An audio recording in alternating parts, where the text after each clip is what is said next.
So delighted to welcome for the first episode of our predictions, Cian O'Hannigan and James Mouatt. Lads, welcome to the podcast. Thanks for having us. How you doing, lads? You're basically the guinea pigs here to see if this works, and we'll take it. Hold on, I got a bit of abuse from James here for the first week for my prediction of Everton to beat Tottenham in the first game week, and it came true, and I didn't hear anything else back from him, so I'm interested to hear a couple of interesting games, so I'm wondering what you're going to say, James.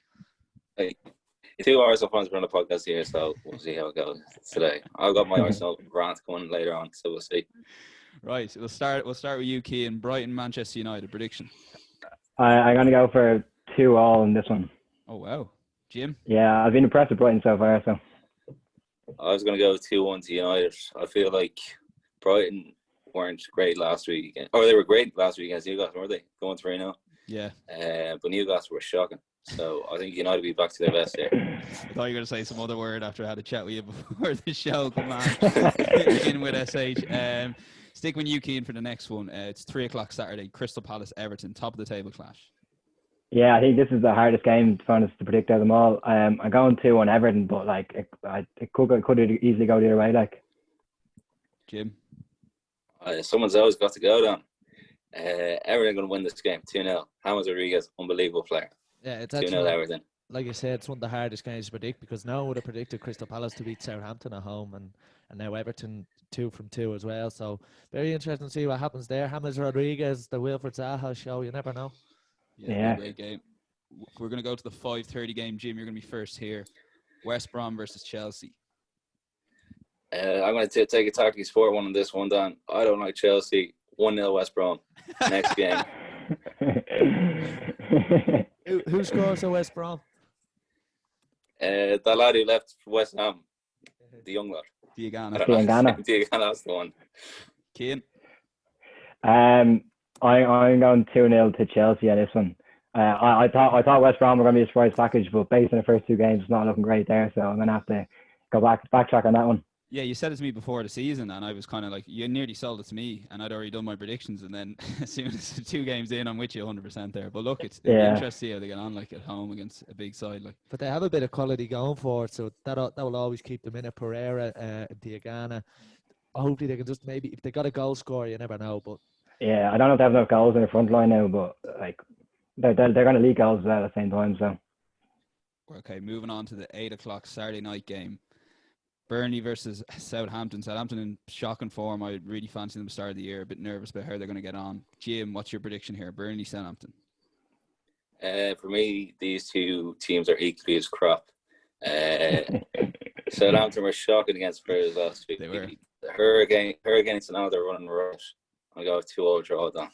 Okay, good game. Cian. I'm going 2-0 Burnley on this one. I think Southampton will come good. They've had a really poor start, but Burnley are just solid. Like even despite missing Tarkowski and me there, I think that I don't know if they're back or not, but if they are, they're solid defensively, and even without, I think they're still well drilled. yeah, it's actually interesting because we saw Jimmy Dunn play and Kevin Long, so there was 2 Irishmen at the back. Tarkowski has been linked with a huge move to West Ham, so whether they play him there, and Ben Mee's injured at the moment, so huge chance for Burnley there. Yeah, despite shifting forward, I still think against Leicester, I think it was that they still have the defensive nous, I suppose, like, you know. Yeah, and they were a game behind, so it's already a big game for Burnley, so they're not playing catch-up. So we're moving on to Sunday's games. A bit of a rivalry here over the last couple of years. Sheffield United, when they're in Championship, Sheffield United at home to Leeds United. Jim, what's your prediction here? I've been very impressed with Leeds. They've actually already scored more goals than Norwich did in 2020 in the Premier League. I saw that stat the other day. I'm a big fan of Costa, the midfielder. I'm going to go 1-0 to Leeds here. What was that stat? They have Leeds have more goals in 2020 in the Premier League than Norwich did. Fun fact. More goals. Yeah, that's an interesting one. And I kind of spoke about how they could potentially struggle, but Bamford has started well. They've got goals in midfield, like I said, in Costa, and we're yet to really see Rodrigo shine. So, Cian, what's your prediction for this one?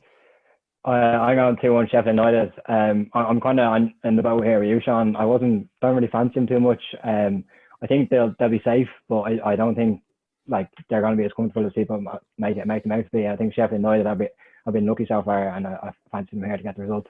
And Sheffield United have actually beaten them in the last couple of Yorkshire derbies, so it's actually the only Yorkshire derby in the league, so it'll be a great spectacle. And Chris Wilder, very disappointed. John Egan got it down to your beloved Tottenham in the 2:00 game on Sunday against Newcastle. Who's going to win that one? 4-0 Spurs.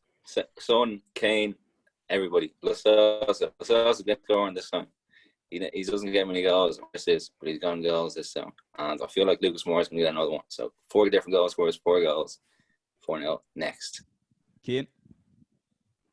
I've gone 3-1 Newcastle here. Listen, you look at Newcastle won the lane, or well, not the lane anymore. They won away to Spurs last year. Joe Linton even got a goal in that game. That's what you're up against here. And I fancy Joe Linton to make another one here now. I agree with you, Cian. I actually fancy Newcastle here. Tottenham Of course you do. Tottenham have always struggled against the big high defensive block, and I think Newcastle just know how to score on the break. Callum Wilson, not Joe Linton, Almiron, Hendricks playing there now, so it's going to be interesting to see. But I fancy Tottenham to potentially slip up against Newcastle. And Newcastle won 7-0 against Morecambe. Newcastle lost 3. Yeah, they won 7-0 last against game. Morecambe. And yeah, but they've won 7-0 there, so against Morecambe. So And Joe Linton got 2 as I well. was just going to say that. That was a great segue, but you beat me to it. Exactly that. So yeah, that's a good. That's interesting. So listen, 4 games left. Manchester City, Leicester, 4:30 game Sunday. Cian first. I think it's going to be a great game. To be honest with you, plenty of goals in it. I'm going 3-2 to City in this one. Jim? I was going to have 3-1 to City. I just don't think Leicester is as good as people think they are. Man City are all better all over the pitch, except maybe Vardy. Vardy be better than Jesus. So I'm going to go, 3-1. Vardy loves a goal against Manchester City though, and against the Guardiola. So I think Vardy could do the damage away from home as well. Going to be an interesting game. It will be interesting if Leicester are this season going to carry on the start of last season's form, because they haven't really been tested yet in the first 2 games. But yeah, big game, an interesting game. So we've a game on Sunday at 7:00. West Ham versus Wolves. Cian? Again, plenty of goals in this one. I think I'm going 4-2 to Wolves here. Been impressed with them so far. I thought they struggled, to be honest with you, considering they've lost Doherty, and I know Johnny's not fit either. So I thought they're going to struggle, but yeah, been impressed. And West Ham, I think, are in for a long season. Well, unless they sack David Moyes, don't rate him anyway. So the sooner they get him out and get someone else in, the better. And of course, he's got the coronavirus as well, which doesn't help things. Jim? Yeah.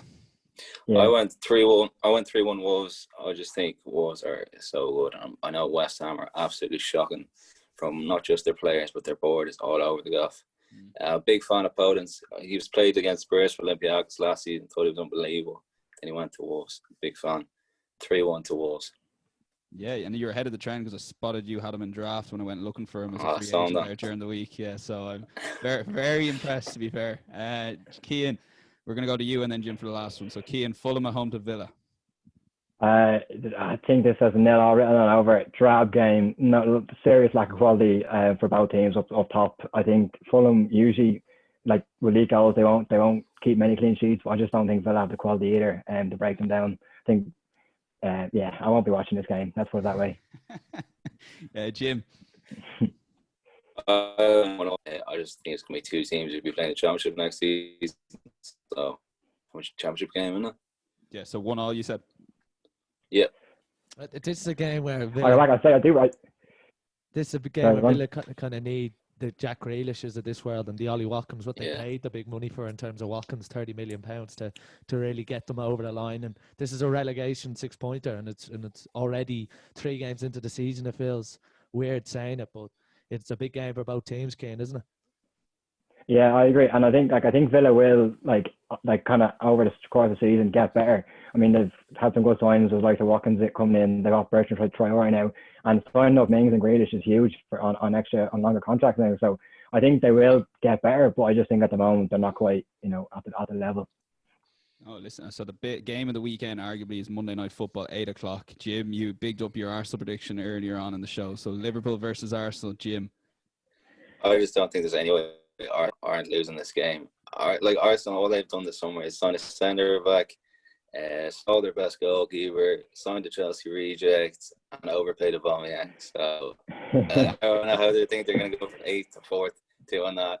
3 Liverpool, Thiago masterclass incoming, easy. I can't argue with anything you said there. To be fair, you kind of worded them well, albeit slightly biased reporting. Cian? First of all, there's no way Arsenal paid Aubameyang too much. He's worth every penny. But I'm going with my heart here, as I always do when it comes to Arsenal. I might be giving Jim a free hit. I think Arsenal haven't got a result away to a big side in about 5 years, something like that. I'm going 2-2. Just biased, but I actually believe that we're going somewhere. So we need to pick up a result away somewhere. So why not do it at the champions? Exactly, and at the end of last season, Arteta did pick up results against Liverpool, against Manchester City, Chelsea in the FA Cup final. And the one thing that's been talked a lot about Arteta is he's brought a resilience to this Arsenal team. So it's a huge test already 3 games into the season to see how they cope. But it definitely, game of the weekend, best to last, Monday Night Football. It's going to be brilliant.